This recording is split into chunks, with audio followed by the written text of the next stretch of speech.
नमस्कार, हमारा नाम है समरीन और आपने देखना शुरू कर दिया है लाइव सिटीज। देखिए, लोकसभा चुनाव में अब काफी कम समय बचा हुआ है और आपको मालूम है कि अब सबकी निगाहें बिहार की कई हाई प्रोफाइल सीटों पर टिकी हुई हैं।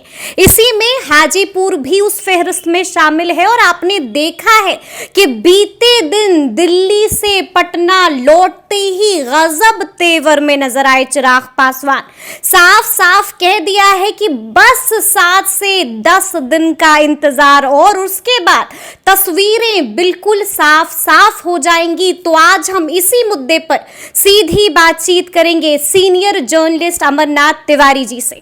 सबसे पहले बहुत शुक्रिया बात करने के लिए। Thank you Samreen, thank you जी। जैसा कि मैंने शुरू में ही कहा कि बीते दिन गजब तेवर में नजर आए चिराग पासवान और दिल्ली से पटना लौटते ही बड़ा बयान, बड़ा इशारा भी दे दिया था। तो सबसे पहले तो इस पूरे बयान को कैसे डिकोड करेंगे आप?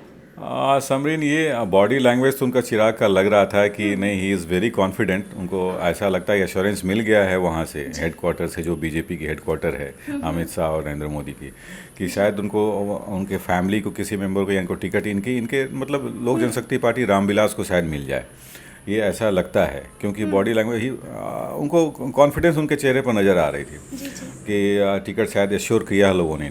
लेकिन अब देखना, जब तक टिकट मिल नहीं जाता है तब तक बीजेपी भी एक बड़ी पार्टी है और चाहती है कि सब छोटे छोटे चीज़ों को मिला के चलें। अब एन मौके पर क्या बीजेपी का रुख होगा, किसको टिकट मिला, ये 7-8 दिन, जैसे चिराग ने बताया है कि 7-8-10 दिन में पता सब क्लियर हो जाएगा। तो हम लोग को वेट करना चाहिए, इलेक्शन का माहौल है। और बीजेपी अक्सर जो है चौंका देती है अपने फैसलों से। बिल्कुल बिल्कुल, चाहे वो बिहार या कोई और दूसरा प्रदेश हो, बीजेपी अपने लास्ट मिनट के फैसले से सबको चौंकाती है। और बीजेपी का ग्राउंड वर्क बड़ा मजबूत होता है, उनको पहले से पता होता है कि उसका मकसद क्या है। वो ऐसे ही कि कोई डिसीजन नहीं लेती है बीजेपी, उनको उसके पीछे कोई रीज़न भी होता है जो हमें समझ में नहीं आता। बाद में जब हम लोग एनालाइज करते हैं, डिकोड करने की कोशिश करते हैं, तब पता चलता है कि अरे इसका मकसद ये था। तो शायद इलेक्शन में बीजेपी चौंकाए और बीजेपी किसी ऐसे नाम को भी लेके आए। कैसे मनाती है ये देखना बड़ा दिलचस्प होगा कि दोनों चाचा भतीजा को कैसे मनाती है बीजेपी हाजीपुर को लेकर के, हाजीपुर के सीट को लेकर के। बिल्कुल, मतलब ये देखना काफी दिलचस्प होने वाला है। हम आपसे ये भी जानना चाहते हैं कि आपका आकलन क्या कहता है, क्योंकि बीते दिन जो बॉडी लैंग्वेज दिखी है चिराग की, उसने कई सारे मैसेज दे दिए हैं। उनसे पूछा गया कि हाजीपुर किसका होगा चिराग, तो उन्होंने साफ साफ कह दिया कि गठबंधन के भीतर बातचीत फाइनल हो चुकी है। तो हम इसे कैसे देखें? क्या अमित शाह ने फाइनल बोल दिया है, चिराग को हाँ कर दिया है और चिराग की झोली में डाल दिया है क्या हाजीपुर? लगता तो ऐसा ही है, लगता है। क्योंकि आपको पता है, जब नीतीश कुमार जी पार्टी चेंज कर रहे थे और फिर से बीजेपी की तरफ आ रहे थे, तो चिराग पासवान की लंबी बातचीत हुई थी अमित शाह जी से दिल्ली में। तो चिराग ने जरूर अपनी बात रखी होगी उस वक्त कि मुझे क्या दिक्कत है पार्टी में। और शायद छोटे छोटे पार्टी के जितने नेता थे सबसे अमित शाह मिल रहे थे और इनके ग्रीवांसेस को सुन रहे थे, एड्रेस करने की कोशिश कर रहे थे।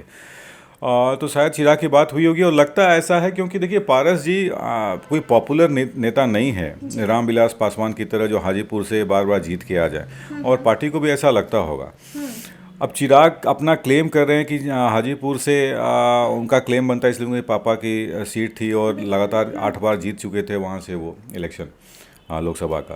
तो बिल्कुल ऐसा कुछ पार्टी को दिक्कत नहीं आनी चाहिए। और पारस जी मान भी जाएंगे अगर उनको 1-2 सीट बढ़ा के कहीं और मिल जाए या कुछ उनका दूसरी डिमांड्स को एड्रेस कर ले पार्टी, तो शायद मान जाना चाहिए। लेकिन मैं अभी भी कर रहा हूँ कि चिराग के बॉडी लैंग्वेज ऐसा लगता है कि ये पार्टी ने एश्योर कर दिया उनको। मतलब आप अभी भी कह रहे हैं कि ऐसा लगता है कि टिक लगा दिया है अमित शाह? बिल्कुल बिल्कुल, चिराग का जो बॉडी लैंग्वेज था, जब आप लोग उनसे पूछ रही थी ये कोई सीधा सवाल ये हाजीपुर को लेकर के, जो कॉन्फिडेंस उनके चेहरे पर था, जो बॉडी लैंग्वेज था, लगता था कि शायद उनको एश्योरेंस मिल गया। चाचा पारस को शांत करा दिया है। चाचा पारस शांत हो गए होंगे। देखिए, अब कोई ऑप्शन नहीं है चाचा पारस के पास। अब वो चाह के भी कुछ कर नहीं सकते। अगर आज के डेट में बीजेपी अनाउंस भी कर दे कि, और करना ही, क्योंकि अब इलेक्शन बहुत दूर नहीं है, 45 डेज अहेड है लोकसभा का इलेक्शन, तो बहुत दिन ही तो बीजेपी का अनाउंस भी कर दे कि नहीं ये सीट चिराग पासवान के खाते में जाते उनके पार्टी को मिलता है, तो इनके पास कोई ऑप्शन इतना जल्दी कुछ करने को बचेगा नहीं, सिवाय इसके कि बीजेपी जो ऑफर करी उसको एक्सेप्ट करें और वो काम करें जो बीजेपी, और बीजेपी ही सारे चीज़ों को मॉनिटर करेगी। ये पार्टी छोटी छोटी हो सकती है, इनको 1-2 सीट दिया जा सकता है, लेकिन वो वही सीट मिलेगा और वही कैंडिडेट मिलेगा जो बीजेपी डिसाइड करेगी, ये खुद डिसाइड नहीं करेंगे। बीजेपी एक बड़ी पार्टी है और वही डिसाइड करती है किसको कहाँ से लड़ना है, कैसे लड़ना है, किसके विरोध किसको लड़ना है, तो ये बीजेपी ही डिसाइड करेगी। मतलब आप ये भी कह रहे हैं कि चिराग पासवान के लिए बीजेपी अपना फॉर्मूला, अपना रूल बदलने जा रही है, यानी कि जो एनडीए रूल फॉलो करती है, जो बीजेपी रूल फॉलो करती है, सिटिंग गेटिंग गो, उसको बदल देगी चिराग? नहीं, सिटिंग गेटिंग गो का कोई फॉर्मूला बीजेपी में नहीं है। पारस तो बोल रहे हैं। नहीं, पारस जी को बोलने दीजिए, उनको उम्मीद है कि शायद वो इस तरह से बोल के वो प्रेशर बना पाए पार्टी पर, लेकिन जितने अभी स्टेट असेंबलीज हुए 5 स्टेट में, कहीं सिटिंग गेटिंग कोई फॉर्मूला था नहीं उसमें। बहुत सारे सेंट्रल मिनिस्टर्स को ला के लड़ाया गया था, ये लोगों को बड़ा सरप्राइजिंग था लोगों के लिए। तो विनेबिलिटी फैक्टर होती है कि उनको पार्टी को ये लगना चाहिए कौन कैंडिडेट जीत सकता है, कहाँ से जीतेगा, तो बीजेपी फोकस उस पर करती है instead of sitting getting formula, जो ये पुराना ढर्रा था, पहले चलता था, ताकि पार्टी के नेता हमें छोड़ के दूसरी पार्टी में ना चल जाएं, इसको रोकने के लिए वो सिटिंग गेटिंग का फार्मूला होता था। लेकिन अब बीजेपी जो नया बीजेपी का जो प्रारूप है या जो स्ट्रक्चर है, जो फेस है, उसमें सिटिंग गेटिंग नहीं, विनेबिलिटी फैक्टर है, कौन जीत के कौन आएंगे ये देखती है पार्टी। अच्छा, अगर हम उस बयान को थोड़ा और छीलने की कोशिश करें तो एक और बात है जिसने सभी का ध्यान आकर्षित कर लिया है। चिराग पासवान ने एक और बात कही, उन्होंने साफ साफ कह दिया कि बीजेपी के आला कमान पशुपति पारस को मिलने का समय संभवतः नहीं दे रहे हैं, यानी कि बड़ा इशारा दे दिया है चिराग ने। देखिए, मीटिंग तो नहीं हुई है, मतलब पारस जी की अभी कुछ दिनों से बीजेपी के नेताओं से अगर मीटिंग होती तो ये मीडिया में बात आ जाती, लोग जान जाते कि मीटिंग तो नहीं। अब ये चाह रहे हैं और समय नहीं मिल पा रहा, ये चिराग पासवान ही बता सकते हैं, ये हम लोग नहीं बता सकते कि तो क्या चिराग की मीटिंग हुई है इधर?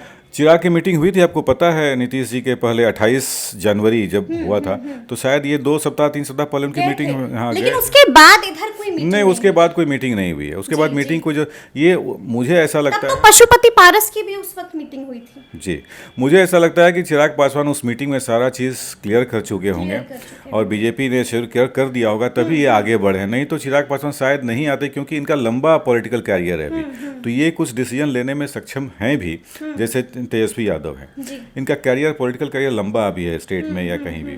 तो पारस जी के पास ये ऑप्शन नहीं है। पारस जी अगर एक इलेक्शन नहीं लड़ेंगे तो शायद उनकी पार्टी ही खत्म हो जाए, ये इसकी संभावना है, लेकिन चिराग के साथ ये ऑप्शन नहीं है। तो चिराग ने शायद ये अपनी मीटिंग में सारी बात को मनवा लिया हो, एश्योरेंस मिल गई हो, इसलिए वो आके कॉन्फिडेंटली बोल रहे हो कि नहीं सारी बात हो गई है।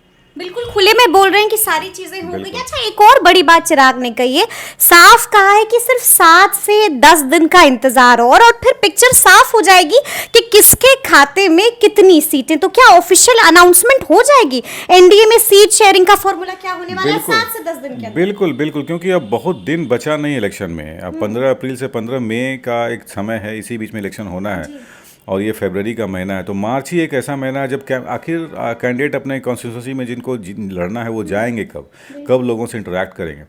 तो और सीट शेयरिंग फार्मूला ऑलमोस्ट सभी पार्टी ने 1-2 इधर उधर छोड़ के क्लियर कर चुका है कि ब्रॉड कंसेंसस क्या है वो बन चुका है। तो अब इसमें अगर चिराग कर रहे हैं 7-10 दिन, तो मुझे भी लगता है कि 7-10 दिन के अंदर सारा क्लियर होना चाहिए। बीजेपी ही नहीं बल्कि सभी पॉलिटिकल पार्टीज क्लियर कर देंगे, ये क्लियर कर देगी। क्या लगता है, मतलब आपका तजुर्बा क्या कहता है, चाचा को कितनी सीटें और भतीजे को कितनी सीटें? अब ये कहना बड़ा मुश्किल है कि, लेकिन ये एक ब्रॉड कंसेंसस है जिसको आप लोगों को सबको मालूम है कि शायद बीजेपी इस बार अपर हैंड रहेगी बिहार में, चूँकि नीतीश जी ने खुद इस बार प्रपोजल दिया कि मैं बीजेपी के साथ मिलना चाहता हूँ, तो बीजेपी इसका एडवांटेज उठाए और शायद 17 ना हो के 18, 16, 14 जो भी है वो जाए, और बाकी जितनी सीटें बचेंगी उसमें बीजेपी चाचा जी को, भतीजा जी को और उपेंद्र कुछ वहाँ हैं, सबों को, मांझी जी हैं, तो इनमें किसी को 1-2, 3, 4 ऐसे करके वो ज्यादा सीटें चाचा को या ज्यादा सीटें भतीजे? लगता है ऐसा नहीं है समरीन की किसको ज्यादा मिला। हाँ, ये इंपॉर्टेंट है कि हाजीपुर किसको मिल रहा है, बिल्कुल। ये वेटेज तभी पता चल जाएगा कि किसका वेट, साख की लड़ाई बन गई है हाजीपुर। कि इस चाचा का वेट अधिक है या भतीजा का वेट अधिक है बीजेपी के पास, ये उससे पता चल जाएगा कि हाजीपुर की सीट किसे मिलती है। हाजीपुर की सीट किसे मिलती है। अच्छा, ये भी हम आपसे समझना चाहेंगे कि आपको क्या लगता है, जैसा कि बॉडी लैंग्वेज दिख रहा है चिराग पासवान का, बहुत कुछ बयां कर गया है वो बॉडी लैंग्वेज, क्या लगता है अगर पशुपति पारस को, यानी कि अगर चाचा को नहीं मिलता है हाजीपुर, तो क्या पशुपति पारस एनडीए गठबंधन से अलग भी हो सकते हैं? कोई ऑप्शन नहीं उनके पास, बिल्कुल नहीं होंगे। अच्छा। बिल्कुल ही नहीं, कोई पॉलिटिकल ऑप्शन नहीं, मतलब कुड़ के भी रहना पड़ेगा, क्योंकि पारस जी का कोई पॉलिटिकल प्रोफाइल ऐसा नहीं है जिससे कि वो कुछ सीट किसी पार्टी के लिए मैनेज कर पाए या 4-5 सीट जितवा के ला पाए, उस तरह का उनका पॉलिटिकल या कोई प्रोफाइल नहीं है। तो उनके पास ऑप्शन नहीं है किस पार्टी के साथ जाएंगे, और दूसरी पार्टी उनको अननेसेसरी बैगेज को क्यों लेके जाएगी, 4-5 सीट क्यों उनके साथ स्पेयर करेगी अपना। तो ये रहेंगे एनडीए में ही, बीजेपी के साथ ही। हाँ, एक्सक्यूज़ कुछ अब जरूर बना सकते हैं कि इस कारण से और फैमिली का मामला था या कुछ था, ये जरूर बन सकता है, लेकिन शायद मेरे हिसाब से उनके पास कोई ऑप्शन बचेगा नहीं। एक और सवाल है, देखिए हमने ये तो बात कर दी कि अगर चाचा को हाजीपुर नहीं मिलता है तो क्या हो सकता है, लेकिन अगर भतीजे को हाजीपुर नहीं मिला तो क्या हो सकता है? तो क्या हम चिराग को तेजस्वी के साथ देखेंगे? ये भी, इसकी संभावना भी मुझे नहीं लगती चिराग तेजस्वी के साथ, नहीं लगती है। वो रहेंगे सब बीजेपी के साथ। आज के दिन में बीजेपी को छोड़ के किसी छोटे पार्टी को, छोटे दल को जाना, ये संभव नज़र नहीं आता। ये अपना पॉलिटिकल फ्यूचर, और ऐसे भी जब चिराग पासवान के पिताजी रामविलास पासवान जब पॉलिटिक्स में थे, पॉलिटिक्स करते थे बिहार के, तो वो रूलिंग पार्टी जो सेंटर में होती थी या तो उसके साथ होते थे या फिर बाद में पोस्ट पोल अलायंस कर लेते थे। मंत्री पद चाहिए होता था। चिराग पासवान भी कोई बिहार के ग्राउंड लेवल लीडर नहीं है, ठीक है 2 बार से जीत रहे हैं जमुई से वो, लेकिन उनकी पहचान अभी वो नहीं बन पाई जो तेजस्वी की है, उनके पिताजी कारण हो या उनका अपना जो भी है इसके कारण से हो। तो चिराग पासवान का एक्सेप्टेंस अभी अमंग द वोटर्स कि भाई ये लोकल लीडर है, ऐसा नहीं है। तो ये चाहते हैं कि जीत के जाएं और दिल्ली में कोई मंत्री पद मिल जाए और बंगलों में रहें और जो लाइफस्टाइल है उसको कैरी ऑन करें। तो चाचा को, अब दूसरा क्वेश्चन ये था कि चाचा भतीजा को हाजीपुर की सीट तो नहीं मिली तो कितना डैमेज कर देंगे, तेजस्वी के साथ आ जाएंगे? नहीं मिलने का सवाल नहीं है, इसलिए कि बीजेपी खुद उस सीट पर कभी जाने की कोशिश नहीं करेगी। वो पता है उनको कि रामविलास पासवान का और वहाँ का जो कॉम्पोजिशन है, सोशल कॉम्पोजिशन, वो शेड्यूल कास्ट का है और आपको पता है महादलित वोटर्स ज़्यादा हैं। तो वहाँ बेटर कैंडिडेट चिराग पासवान ना लड़ें, हो सकता है उनकी माँ लड़ें, रीना पासवान को टिकट जाए, ये बात भी चल रही थी। लेकिन चिराग पासवान को नहीं मिलेगा बीजेपी की तरफ से, ये थोड़ा सोच के बाहर है। सोच के बाहर है मतलब आपको लगता है कि अमित शाह ने ओके कर दिया है, तभी एश्योरेंस, हाँ बिल्कुल एश्योरेंस, तभी चिराग का जो फेशियल एक्सप्रेशन था या जो बॉडी लैंग्वेज था वो कॉन्फिडेंट है कि एश्योरेंस मिल गई उनको। मतलब कि चाचा को झुकना पड़ा भतीजे के सामने, अल्टीमेटली झुकना पड़ेगा, क्योंकि चाचा में वो पॉलिटिकल कैपेबिलिटी नहीं है। ये सच्चाई यही है कि बिहार में आप घूम के देख लें, कहीं बात करें, चाचा में वो पॉलिटिकल प्रोफाइल नहीं है, कैपेबिलिटी नहीं है चाचा में, जिससे कि वो दबाव बना पाएंगे जो चिराग बना पाएंगे। तो सुना आपने क्या कुछ कहा है अमरनाथ तिवारी जी ने। देखिए तफसील से हम लोगों ने चर्चा की है, क्योंकि आपने भी देखा था कि बीते दिन अलग अंदाज में, अलग तेवर में नजर आ रहे थे चिराग पासवान, और दिल्ली से पटना लौटते ही बड़े इशारे भी दे दिए थे। तो ये पूरी बातचीत आपको कैसी लगी है कमेंट करके हमें जरूर बताइएगा। तो इस तरह के तमाम अपडेट्स के लिए ऐसे ही हमारे साथ बने रहिएगा और देखते रहिएगा लाइव सिटीज। बहुत शुक्रिया।